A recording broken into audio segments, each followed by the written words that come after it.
Good evening, ladies and gentlemen. Once again, my name is Richard Taylor. Everyone knows who I am. I am back with another video about the policing that is going on.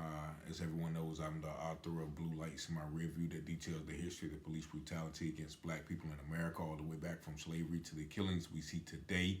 It includes my own experiences with a lot of them happening in my hometown of Goldsboro, North Carolina. So I'm doing these videos trying to give people an inside perspective on things that have happened to a lot of people I know and even myself, particularly in the city of Goldsboro, North Carolina. So I've been doing these videos, and since I've been doing them, I've been contacted by several individuals with reports and stories and asking my assistance and advice in certain circumstances. And so last week, I was also tagged in a Facebook post by a childhood friend of mine, Rico McDowell. And someone tagged me in the post. And on the post, he was on Facebook Live, and he was in the midst of being targeted, harassed, and also illegally detained and searched by members of Goldsboro Police Department. Now, Mr. McDowell is a United States Army veteran, 100% disabled, honorably discharged. He also is very transparent about his mental health, whether it's depression, anxiety, PTSD, and also the physical pain. I'm not sure if it incurred from his years of service, but he has been very transparent about everything that he goes through on a daily basis. Now, in addition to his service for the community, for the country, he also served the community. Everybody knows him as the scanner guy. And the reason that is because he always listened to police scanners and informs the community about different issues, safety issues, public issues, legal issues, things that are going on just to kind of keep people aware and safe. So everybody knows him as a scanner guy, but also he supplements his income by doing courier services like, Instacart, Uber Eats, DoorDash, whatever it may be. So on this particular day, he was at Subway picking up an order. And while he was in the station, I keep saying station, but it's actually a restaurant, two officers were outside and they were searching his vehicle. Now, one of the officers, and I'm not afraid to say his name, Officer Caps, I just ran into him as soon as I pulled in town in the midst of a traffic stop that he was at. He had stopped a young lady for reportedly speeding. And I asked, I always check on citizens. Like anytime if I'm in the area, especially if it's a woman, I always stop and check, make sure they're all right. And when I noticed it was him, I said, hey, aren't you the guy in the video? And he said, yeah. I said, why y'all do him like that? Why y'all do Mr. McDowell like, oh, I didn't stop him. I didn't search him. So once again, he was trying to play the good cop. But let me just show you this clip of the video real quick. While Mr. McDowell is in the store picking up his order, he's actually expressing his concerns to the people who work at Facebook, not at Facebook, but at Subway, about the police.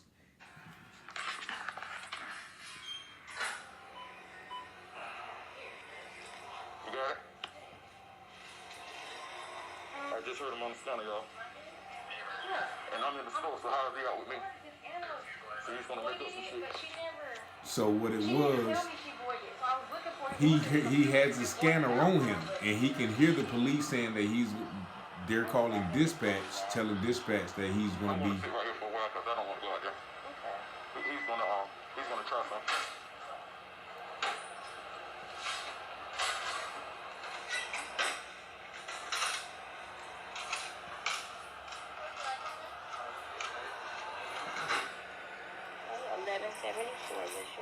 Thank you. Can you keep an eye out for me, please?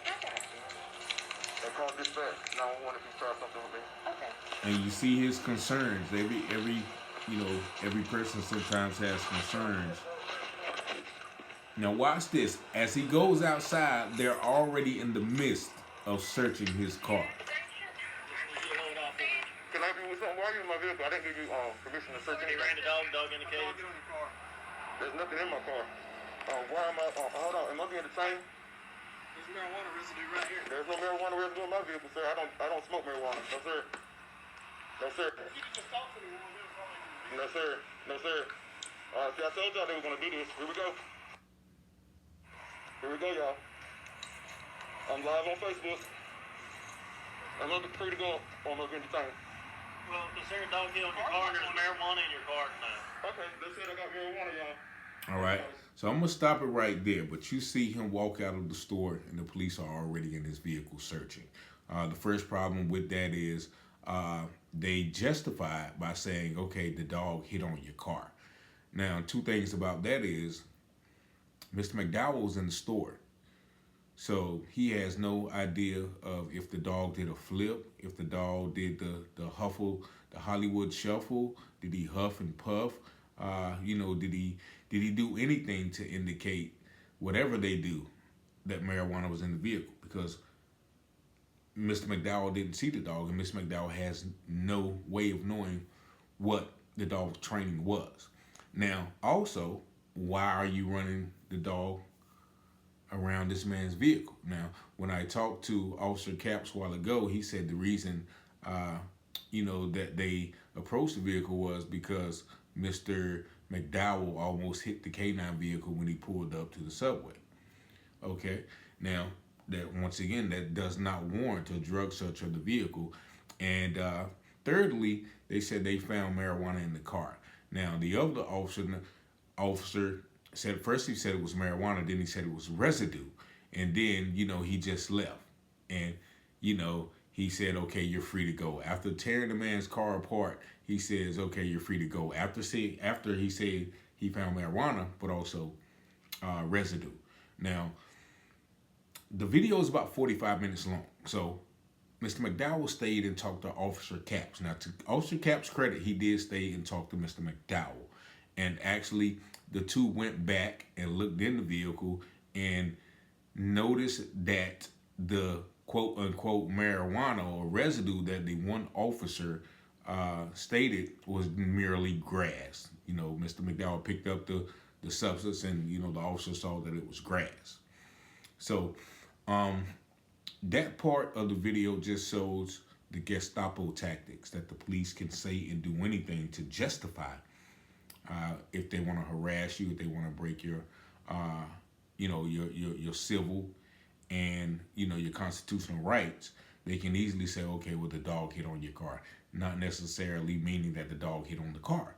But because you're not a police officer or because you weren't out there, you don't know that. So that's one problem I have with that situation. The police in general, they always can justify their actions after the fact by using some legal statute or procedure that would give them the right to violate you.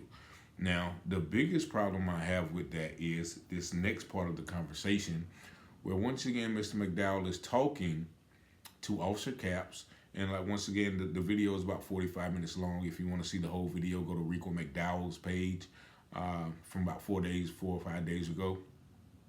And you will see the whole video. But about the 16:37 mark, I'm going to start it.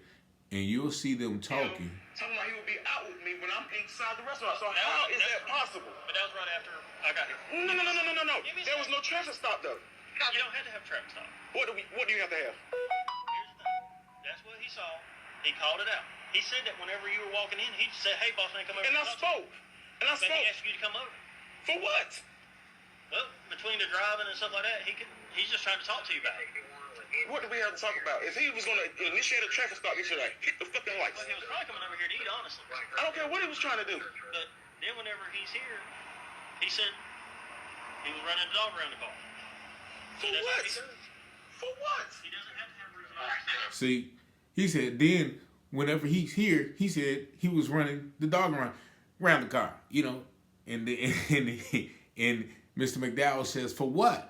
And then Officer Cap said, well, he doesn't have a reason. He doesn't have to have a reason. See, he's doing all that stuttering and trying to explain it away, but you're going to see the biggest problem right here. You know what I think? I'm going to be honest with you. Yes, sir. You see my skin color? Do you know what goes on in this country? I'm an armed black man. I'm ending this conversation. You have a good night. You see that? I'm an armed black man. You don't understand how I feel. See, soon as, what'd he say? But this is the truth. This is life. We got to have these hard conversations. Not with me. We got to have these hard conversations. Bull crap happens, but not with me. I don't know what you do. I don't know what you do. But See, once again, see, Officer Caps, you know, he tries to play the denial game, the deflection. Oh, well, as soon as you talk about race, I have to end the conversation. That has nothing to do with me. And then he tries to cover it up later saying, well, bull crap happens. I mean, that's the problem right there, you know, because deep down inside, you know, you can tell by his explaining or his stuttering. Well, you know, he was over here and, you know, between the driving and everything like that, well, he just wanted to talk. He just wanted to come over.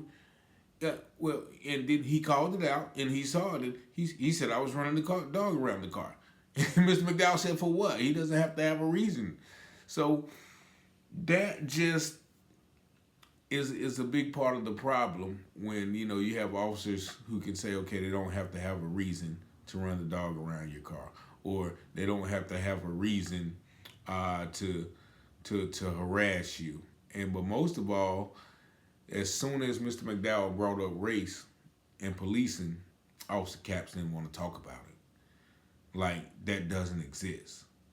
He said, well, that doesn't happen with me. Well, what about your partner who just did what he did? Are you going to defend that action too? And of course he did, because he said, well, you know, between the driving and everything, you know, he just wanted to talk to you about it. No, stop with the, that's the old line. Come here, I just want to talk to you. No, you want to harass me. You want to target me.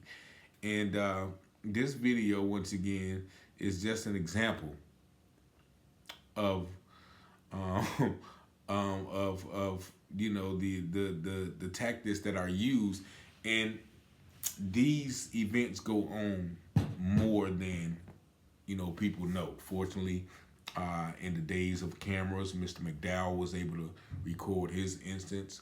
Also, the incidents at Southern Wayne High School with Anthony Williams, who was assaulted by Sheriff Deputy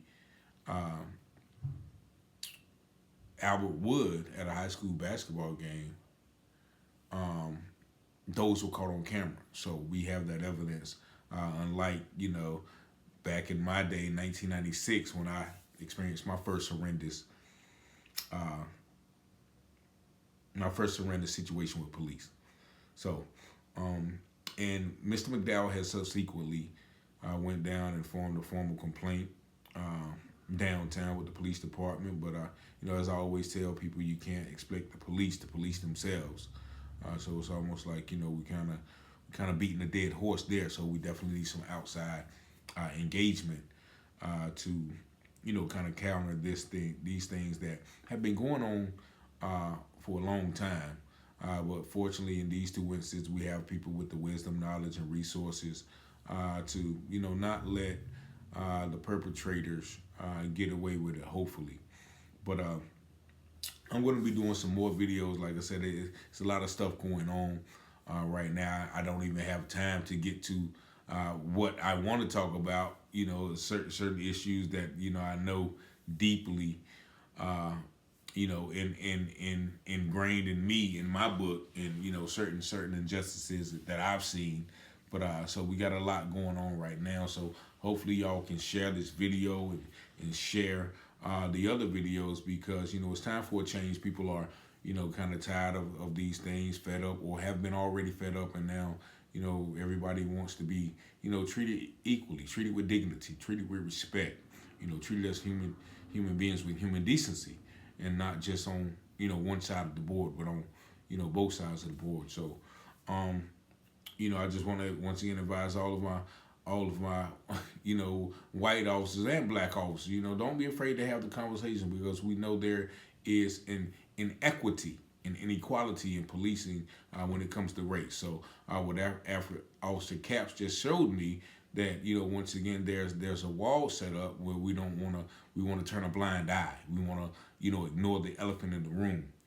And so, you know, until, you know, people are really ready to address the situations, then we're going to always have these instance. So hopefully tonight I'll have Mr. McDowell on the U-Turn show. If you miss it, you can go to Taylor House Publishing YouTube page. It should be uploaded there. But we're going to have some more information on this case, Mr. Williams' case. But we just want people to know that, you know, if something's going to be done wrong, you know, you're going to be exposed. You're going to have to be held accountable, whether it's through the court of public opinion or, you know, through the court of legal redress, which of course we know that's very hard to do. But thank y'all for listening, man. Peace and blessing to everyone. You know, much respect to all police officers who do their job with, once again, dignity, respect and honor, and you know, love for the people that they serve. But once again, till next time, I'm out of here. Peace.